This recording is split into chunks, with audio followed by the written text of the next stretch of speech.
El EEF26 está trazando las curvas más rápido que cualquier otro coche de la parrilla de 2026.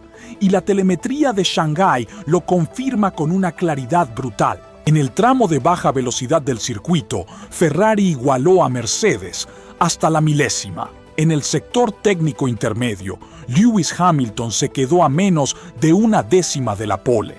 Así que la pregunta es inevitable. Si Ferrari tiene el mejor chasis del grid, ¿por qué no está ganando? La respuesta aparece cada vez que los coches salen de una curva y entran en una recta. Porque ahí, donde debería completar el trabajo, el SF26 empieza a perder todo lo que había construido antes. Y eso nos lleva al corazón del problema. Ferrari tomó una decisión de ingeniería que hoy define toda su temporada. Un turbocompresor más pequeño en su unidad de potencia. Él tenía sentido. Un turbo más pequeño tiene menos inercia rotacional. Significa una respuesta más rápida, mejor salida de curvas lentas, mejores arrancadas, más tracción cuando el coche necesita reaccionar de inmediato. Y en eso, Ferrari acertó de lleno. El ESO F26 sale de las curvas lentas como ningún otro coche del campeonato. Los datos de tracción lo confirman una vuelta tras otra. En las zonas de baja velocidad, el Ferrari parece simplemente superior.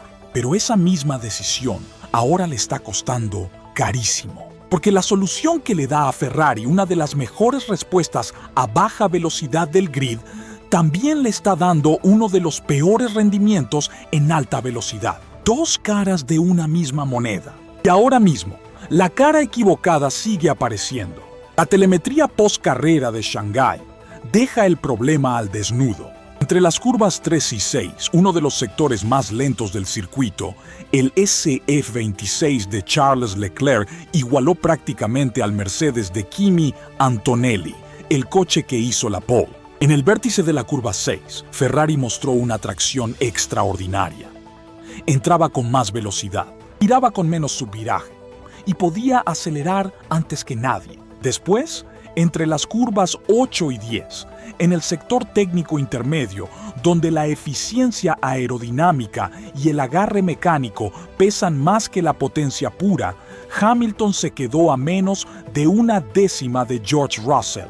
Y aquí es donde empieza la contradicción. Porque, pese a estar prácticamente igualados en las curvas, Ferrari terminó a 6 décimas en la clasificación sprint. En las rectas. La recta entre la curva 4 y la curva 5, Mercedes tuvo una ventaja de aproximadamente 14 km/h sobre Ferrari.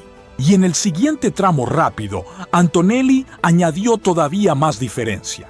Punto más brutal aparece en el enorme sector de pura aceleración del tercer sector, donde la dependencia energética es máxima. Ahí, el déficit de Ferrari ya no se puede esconder. Los datos no muestran una pérdida puntual, no muestran un solo fallo de calibración. No muestran una mala activación eléctrica en un momento aislado. Lo que muestran es algo mucho peor. Pérdida constante, lineal, repetitiva, medible, un patrón que apunta en una sola dirección. La unidad de potencia de Mercedes está entregando más rendimiento, tanto en bajas como en altas. Y la situación empeora todavía más cuando aparece el superclipping. Cuando la batería se descarga y el coche pasa a depender más del motor de combustión interna, los coches con motor Ferrari sufren una caída de velocidad brutal. Los datos de Shanghái muestran que los Ferrari perdieron una media de 58,6 km/h en ese momento crítico. Los Mercedes, en cambio, perdieron apenas 27. Hamilton, de forma individual, sufrió una de las peores pérdidas de velocidad de toda la carrera en la recta opuesta. Eso significa que cuando desaparece la ayuda eléctrica, el problema no disminuye. Y eso deja una conclusión durísima. No es solo el sistema híbrido, también es el motor de combustión. Aquí llega el dato que resume toda esta historia. Durante la clasificación, Russell construyó casi 9 décimas de ventaja en los tramos rectos. Pero en la meta, la diferencia final fue de apenas una décima larga. ¿Qué significa eso? que el chasis de Ferrari está recuperando en curva casi todo lo que pierde en recta. El SF26 está comprimiendo una desventaja que debería ser letal en algo simplemente doloroso. Y eso, paradójicamente, es una prueba del enorme nivel de su chasis. Porque sí, la Ferrari no es el coche más competitivo del grid. Probablemente sí es el mejor coche en curva. Y dentro del equipo lo sabe. Durante la clasificación sprint, Hamilton completó una vuelta que él y su ingeniero consideraron excelente. Panel mostró que Russell estaba 6 décimas por delante. La reacción de Hamilton por radio fue inmediata. ¿Dónde sale toda esa velocidad? Y la respuesta de su ingeniero fue directa. En rodeos, sin matices. Le estaban diciendo al 7 veces campeón del mundo que el chasis había hecho su trabajo, pero la unidad de potencia no les permitía ir más allá. Hamilton también explicó que el patrón se repitió durante todo el fin de semana. En la primera fase de la clasificación, Ferrari estaba cerca.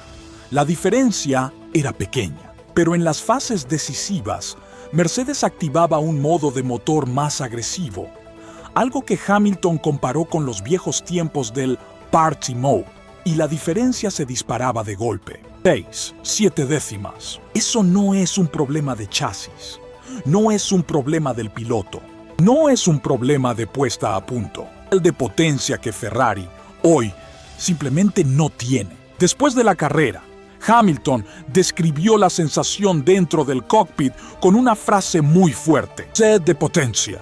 Dijo que podía sentir cómo Mercedes seguía empujando en las rectas, mientras él tenía que compensarlo entrando cada vez más fuerte en curva.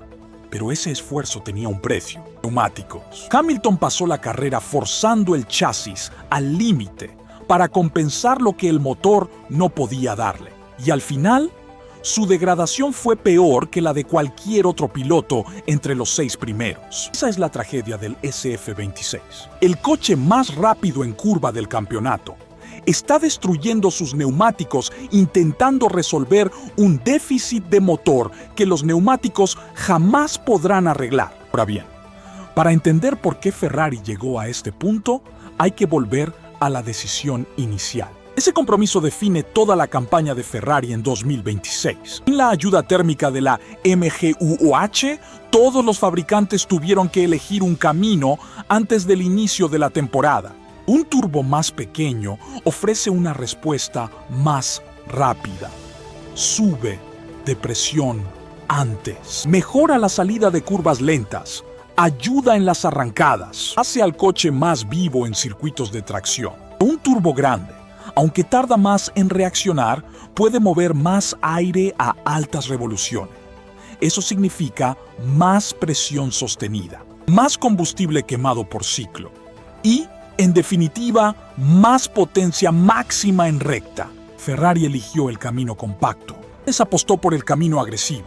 Ambas decisiones fueron deliberadas. Ambas son casi permanentes. Que este no es un problema que se arregle con software o con una simple recalibración. Y la física dice: el tamaño del turbo está del lado del hardware, no del software.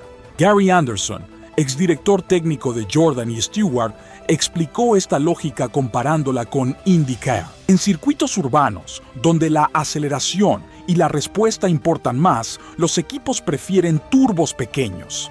En óvalos como Indianápolis, donde la potencia sostenida es vital, buscan la mayor capacidad posible. Ferrari parece haber construido un coche ideal para pistas donde la tracción manda, pero en circuitos sensibles a la potencia, ese sacrificio está quedando demasiado expuesto. Los números de Shanghái encajan perfectamente con esa teoría.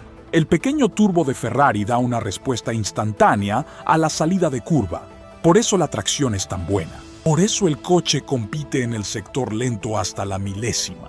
Pero en las rectas largas, a altas revoluciones, la limitación aparece. La turbina simplemente no puede mover el mismo volumen de aire que la unidad Mercedes. Y el déficit estimado solo en el motor de combustión ronda los 15 caballos. Si a eso le sumas la ventaja de compresión y la mejor gestión energética de Mercedes, el cuadro completo queda expuesto. Los radares lo captaron con crudeza. El Alpine marcó la velocidad punta más alta. Mercedes llegó a 345 km/h, a 330. 5 km por hora de diferencia con Mercedes. 9 respecto al coche más rápido del radar. Eso en Fórmula 1 moderna es muchísimo. George Russell lo resumió muy bien después de la carrera. Reconoció que Ferrari era más rápida en curva y más lenta en recta. Y también admitió algo muy importante. Dijo que el ritmo de carrera de Ferrari era prácticamente igual al de Mercedes. Incluso insinuó que si los dos Ferrari hubieran ejecutado mejor la carrera, Mercedes quizá no habría ganado. La frase tiene peso, porque viene del piloto que terminó por delante. Entonces, ¿qué está pasando realmente? Que la clasificación del campeonato no cuenta toda la historia. Las diferencias a una vuelta parecen grandes, pero el ritmo de carrera está mucho más cerca de lo que parece. Toto Wolff intentó presentar la ventaja de Mercedes como una combinación general entre chasis y unidad de potencia. Y es cierto que el W17 no gana tiempo solo por fuerza bruta. Su ventaja también está en la integración.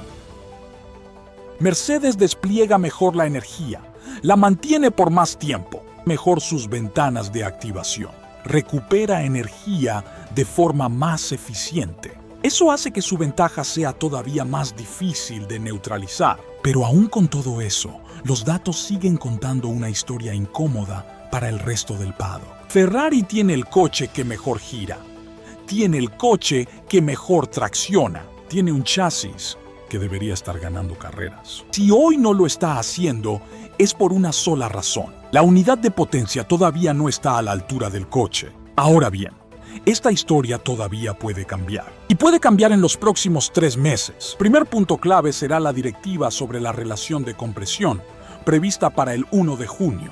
Según varios análisis técnicos, Mercedes habría diseñado su motor con una geometría que cumple el reglamento en frío, pero cuya expansión térmica en condiciones reales le permite operar con una relación efectiva muy superior. Si esa interpretación se limita de forma más estricta, la pérdida estimada para Mercedes podría estar entre 10 y 13 caballos. Eso equivaldría a aproximadamente 2 o 3 décimas por vuelta en circuitos sensibles a la potencia. Y eso cambiaría mucho el panorama. El segundo punto clave son las mejoras de chasis y aerodinámica que Ferrari está preparando. Originalmente estaban pensadas para Bahrein, pero fueron aplazadas y ahora apuntan a Miami. Dentro del equipo se habla de un paquete grande. La idea no es encontrar medio segundo de una sola vez.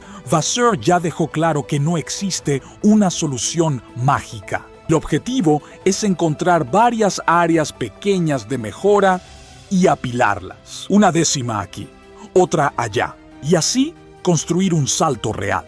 Punto. Y quizá el más importante, es el motor. Según múltiples informes del paddock, Ferrari ya tiene en banco una arquitectura nueva de motor de combustión interna. La actual unidad sería vista internamente como una solución transitoria, con muy poco margen de desarrollo. Si Ferrari consigue acceder a créditos de actualización bajo las reglas de 2026, un nuevo motor podría llegar en la segunda mitad del año. Y eso lo cambiaría todo. Porque si Ferrari consigue dar al SF26 la unidad de potencia que su chasis merece, entonces sí podríamos estar hablando del coche más completo de la parrilla.